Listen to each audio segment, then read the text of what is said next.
You probably speak to yourself in a way you would never speak to anyone else. Not out loud, quietly, internally, a constant tone of correction, pressure, expectation. You notice your mistakes faster than your efforts. You replay what you should have done differently. You hold yourself to standards you rarely apply to other people. And when you fall short, even slightly, your inner response is not patience, it's judgment. If this feels familiar, it doesn't mean you're harsh by nature. It means you learned to survive by being hard on yourself. Many people do. You may have learned early on that self-criticism kept you moving, that being strict helped you improve, that relaxing your standards meant falling behind. So you became your own enforcer, always monitoring, always correcting, always pushing, and from the outside, it might look like discipline, like ambition, like responsibility, but on the inside, it often feels exhausting. You may notice how easily you forgive others, how quickly you understand their circumstances, how naturally you offer them compassion. You see their effort, their limits, their humanity. But when it comes to you, the lens changes.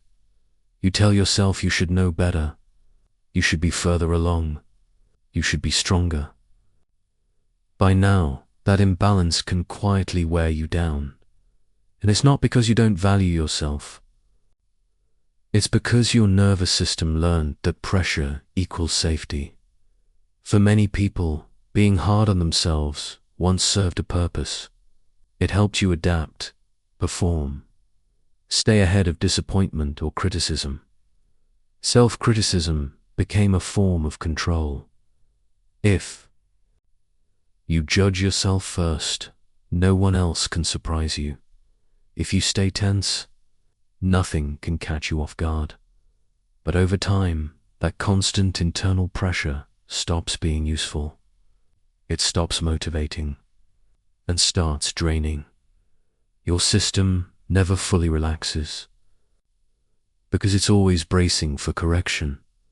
When you're harder on yourself than others, it's often because you don't feel safe enough to make mistakes, not because you're weak, but because you care deeply. Burnout intensifies this pattern. When you're exhausted, your capacity for self-compassion shrinks. Your tolerance lowers. Your inner voice becomes sharper. You don't have energy for gentleness, so you default to control. But control is expensive. It costs clarity. It costs connection. It costs rest.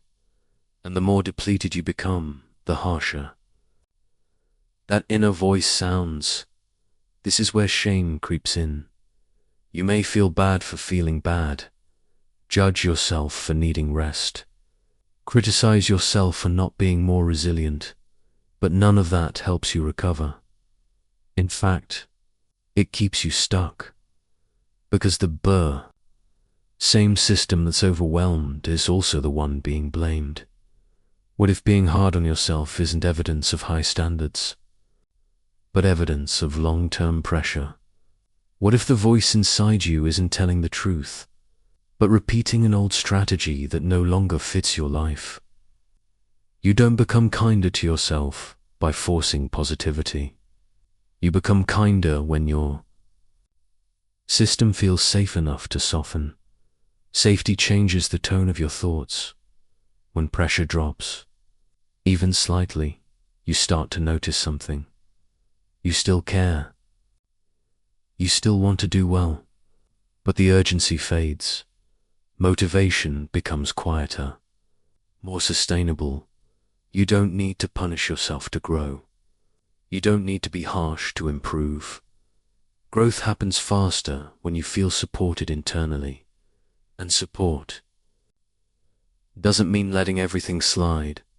It means recognizing effort alongside mistakes.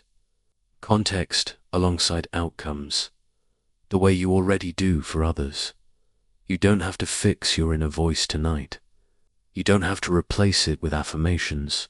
Just noticing the imbalance is enough for now. Noticing that you deserve the same understanding you offer so freely. Noticing that pressure has shaped your self-talk, not truth. You're allowed to be a person in progress. You're allowed to be learning. You're allowed to be tired without turning that into a flaw. Being gentler with yourself doesn't make you less capable. It makes you more grounded. And grounded people don't need constant self-criticism to move forward. They move because they trust themselves. The trust can return slowly, naturally, especially when you stop treating yourself like a problem to fix. Nothing needs to change right now. Nothing needs to be proven. You can let this moment be what it is. A pause, a breath. You're not behind. You're not failing. You've just been carrying more than you realized. And you don't have to carry it this way forever.